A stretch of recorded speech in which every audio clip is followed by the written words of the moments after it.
வெங்கடேஷ் அண்ணாவை பார்க்க வந்துட்டோம். வெங்கடேஷ் அண்ணாவை பற்றி எல்லாமே சொல்லியாச்சு. 2 கிட்னியுமே ஃபெயிலியர், நிறைய ஹெல்த் இஷ்யூ இருக்குது. இப்போ வந்து அண்ணனுக்கு வந்து கிட்னி வந்து டிரான்ஸ்பிளான்ட்டுக்கு வந்து பதிவு பண்ணி வச்சுருக்கோம். 7000 பேருக்கு மேலே என்னமோ இருக்கிறாங்க. ப்ரைவேட்டில் பண்ணதாக இருந்தால் 15 லட்சத்துலேருந்து 20 லட்சம் வரைக்கும் ஆகும்னு இருக்காங்க. அந்த அளவுக்கு முடியாது. பதிவு பண்ணி வச்சுருக்கோம். பார்ப்போம். சீக்கிரம் அண்ணனோட பிளட் குரூப்பு எல்லாம் மேட்ச் ஆச்சுன்னா சீக்கிரமாகவும் கால் பண்ணுறேன் அப்படின்ட்டு இருக்காங்க. வெங்கடேசனா மேடம், உங்களுக்கு பெலிண்டா சிஸ்டர் தான் வழக்கம் போல உதவி இருக்கிறாங்க. 5000 கொடுத்து உதவி இருக்கிறாங்க. தங்கச்சி பெலிண்டா தங்கச்சி நல்லா இருக்கிறியா சாமி? நான் அண்ணன் பேசுறேன் சாமி. நீ இருக்கிறதுனால தான் சாமி தைரியமா மாசம் மாசம் இந்த மேடம் கொண்டாந்து என்ன மருந்து மாத்திரம் வாங்கி கொடுத்து பாத்துக்கிறாங்க தங்கச்சி. நீ ரொம்ப நல்லா இருக்கணும் சாமி. நிச்சயமா தேவை சாமி. இந்த மேடம் வந்து அப்பப்ப பாத்துக்கிறாங்க தங்கச்சி. நீங்க ரொம்ப நாளைக்கு நல்லா இருக்கணும் சாமி. உங்களை எல்லாம் வாழ்க்கையில மறக்கவே முடியாது சாமி. அம்மா சாப்பிட்டீங்களா? இப்ப சாப்பிட்டேங்க மேடம். அந்த கோயில் சாப்பாடு தாங்க மேடம் கொண்டாந்து கொடுத்தாங்க. இல்ல பரிகார சாப்பாடு. பரிகார சாப்பாடு புளி சாப்பாடுங்க மேடம். சாப்பிட முடியும். புளி சாப்பாடு இல்லைங்க மேடம், அது பரிகாரம் பண்ணிட்டு. இப்ப நிறைய கிட்னி ஃபெயிலியர் பேஷண்ட் இந்த சாப்பாடு தான் சாப்பிடணும்னு இருக்கும். ஆனா அண்ணனுக்குலாம் அப்படி இல்ல, கிடைச்சத பசிக்கு சாப்பிடுவாரு. பசிக்குதாங்க மேடம். நமக்கு வேற எந்த பழக்கமும் இல்லைங்க மேடம். அந்த சாப்பாடு தண்ணி தாங்க மேடம். ஸ்மோக்கிங் ட்ரிங்க்ஸ் அண்ணனுக்கு எந்த கெட்ட பழக்கமும் கிடையாது. எதுவுமே மேடம். அப்படியா இருந்தா என்னைக்கோ மண்டையை போட்டு போயிருப்போங்க மேடம். கண்டிப்பாண்ணா. இப்ப நாம இருக்கிற நமக்கே தேவையில்லைங்க மேடம். நம்ம இருக்கிற நிலைமை நல்லா இருந்தா பரவாயில்லைங்க. 2 முட்டை டாக்டர் சாப்பிட சொல்லியிருக்காங்க. எங்க போய் சாப்பிடுறது முட்டை? அவிச்ச முட்டை.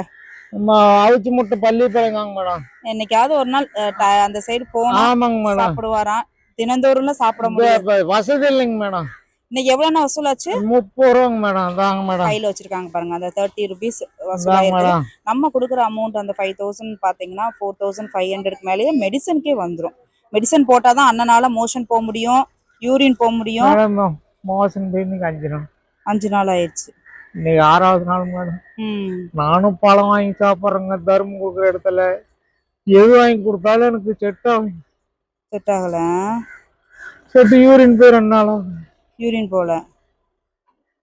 இப்ப சாப்பிட்றதெல்லாம் ஜீரணமும் ஆக மாட்டேங்குது.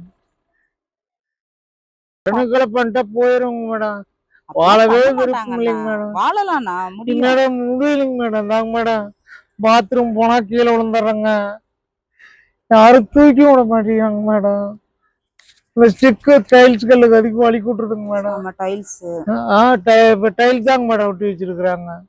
அது எந்திரிக்கவும் முடியலைங்க மேடம். எத்தனை நாளைக்கு மேடம் இந்த சித்திரவதை அனுபவிக்கிறது? என்னால முடிஞ்சா வாழ்ந்துருங்க மேடம். முடியலைங்க மேடம். முயற்சி பண்ணுவோம்னா நம்மளுக்கு சப்போஸ் கிட்னி கிடைச்சிச்சுன்னா ஆபரேஷன் பண்ணி. சாமி ரொம்ப நன்றி சாமி. நீ பண்ற உதவி.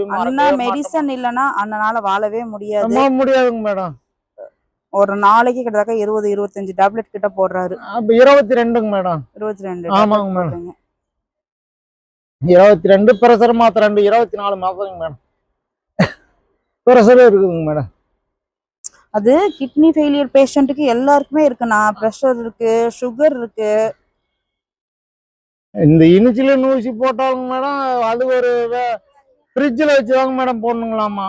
இல்லைன்னா அதுவும் கெட்டு போயிருங்களா அந்த மருந்து. ஆமாண்ணா, அது ஃப்ரிட்ஜுக்கு நான் எங்கேங்க மேடம் போட்டு நான் இருக்கிற நிலைமை. வீடே இல்லை அண்ணா, ரோட் சைடு தான் தங்கி. ரோட்ல தாங்க மேடம் படுத்துக்கிறேன். ரோட்ல தாங்க மேடம் படுத்துக்கிறேன். இப்போ இந்த புண்ணு கொஞ்சம் ஆர்வம் ஈகி முக்கிறது இல்லைங்க மேடம். இந்த புண்ணு கொஞ்சம் முதல்ல இப்போ 5 நாளைக்கு முன்னாடிலாம் ரொம்ப சீல் வரைஞ்சதுங்க மேடம். ஆஸ்பத்திரியில் படுத்துருக்கோம். அந்த கவர்மெண்ட் ஆஸ்பத்திரி. அந்த அம்மா பேர் பிரவீனா மேடம். அந்த அம்மா மேரேஜ் ஆகாதவங்க. முடிஞ்ச வரைக்கும் காப்பாற்றி விட்டாங்க மேடம் அந்த அம்மாவும். ரொம்ப ரொம்ப நன்றி. மற்றபடி அண்ணனை பற்றி சொல்கிறதுக்கு எதுவும் இல்லை. உங்களால் தான் அண்ணா வாழ்ந்துட்டு இருக்காரு. நீங்கள் குடும்பத்தோட எப்பவுமே சந்தோஷமா இருக்கணும். கடவுள் உங்களுக்கு நிறைய ஆசீர்வாதங்களை கொடுக்கணும். அவங்க நல்லா இருக்கணும் நம்ம வேண்டி போனா. தங்கச்சி நீ ரொம்ப நல்லா இருங்க சாமி. 100 வருஷம் வரைக்கும் நல்லா இருங்க சாமி. அம்மா வெயில் பட்டைய கிளப்பு 100 டிகிரி இருக்கும் போல இருக்கு. ஆமாங்க மேடம். சரி, அமௌண்ட் வாங்கிட்டு நீங்க ஆட்டோ பிடிச்சி கிளம்புங்க. போறேங்க மேடம். போயிட்டு இமீடியட்டா போய் மெடிசன் வாங்கிக்கோங்க. இந்த இடத்துல உட்காரவும் என்னால நிக்க கூட முடியல. ஆமாங்க மேடம், வயிற்று பொழப்புங்க மேடம். மேடம் 30 ரூபா சம்பாதிச்சிருக்கணுங்க மேடம். கடையில் தாங்க மேடம் சாப்பிட்டுக்கிறேன். அம்மா ஜெயலலிதா ஹோட்டலுங்க. அம்மா உணவகம். இப்ப நல்ல சப்பாத்தி எல்லாம் நல்லா குடுக்குறாங்களா? நல்லா குடுக்குறாங்க மேடம். மத்தியானம் வந்து தயிர் சாப்பாடு தக்காளி சாப்பாடுங்க மேடம். காலையில சப்பாத்தி இட்லி. அதுக்கு தொட்டுக்க ஊறுகாய் வைக்கிறாங்க. ஊறுகாய் வைக்கிறாங்க மேடம். பொரியல் இல்ல. பொரியல் இல்லைங்க. ஊறுகாங்க மேடம். சரி. ஜெயலலிதா ஹோட்டல்ல தாங்க மேடம் சாப்பிட்டுக்கிறேன். சரி, அவங்க துவங்கி வச்சது இன்னைக்கு எத்தனையோ பேர் பசி ஆமாங்க மேடம். என்ன மாதிரி ஆளுங்களும் நிறைய பேர் சாப்பிட்றோம். ஜெயலலிதாம்மா ரொம்ப நன்றிங்கம்மா. சரி, நான் எதனால கூப்பிடுங்க. கூப்பிடுறேங்க மேடம், கூப்பிடுறேங்க madam. Thank you sis, thank you so much. அண்ணனை விட்டு கிளம்புறேன். நான் வந்து கண்ணன் அண்ணனுக்கு வந்து பெலிண்டா சகோதரின்னு வெளிநாட்டுல இருக்காங்க, அவங்க கிட்ட இருந்தா உங்களுக்கு நான் பணம் வாங்கி இப்போ வந்து மருந்து மாத்திரைக்கும் ஆஸ்பத்திரிக்கும் கொடுக்குறேன். அவங்க தான் உதவி இருக்காங்க தாத்தா. தாத்தாவோட பையன் மனநலம் பாதிச்ச பையன், 55 வயசு ஆகுது. இப்ப என்னன்னா ஒரு நாளைக்கு 1 மணி நேரம் கூட தூங்க மாட்டாங்க. வெளியில இருந்து நிறைய பிரச்சனைகளை கொண்டு வந்துடுறான். தாத்தாவை எல்லாம் பண்றதுக்கு அங்கோடு மும்பை தானா அப்படின்னு சொல்லி என்னையுமே தாத்தாவெல்லாம் நேற்று 4-5 பேர் அடிக்க வந்துட்டாங்களாம். இப்ப வந்து நம்ம என்னன்னா அந்த ஸ்லீப்பிங் டேப்லெட் போட்டா மட்டும்தான் அவங்க பையன் தூங்குறாரு. ஒரு 2-3 மாசமா மாத்திரையே இல்ல. டாக்டர்கிட்ட கூட்டிட்டு போயிட்டு மாத்திரை மருந்தெல்லாம் வாங்கி கொடுத்தோம்னா கொஞ்சம் நைட்டு ஃபுல்லா தூங்கிடுறாரு. ஆமா, மாத்திரை 2 மாத்திரை போட்டு விட்டோம்னா சாயங்காலம் ஒரு 7 மணி தூங்கினாராம், காலை 9 மணிக்கு தான் எழுந்திருக்கிறாரு. பிரச்சனைகள் கொஞ்சம் கம்மியா வச்சுட்டு சின்ன பண்ண பண்ணிட்டு இருக்கு. பாட்டிய இருந்து 8 மாசம் ஆயிடுச்சு. இதே நீ நல்லா இருமா, இன்னைக்கு உதவுனதுக்கு.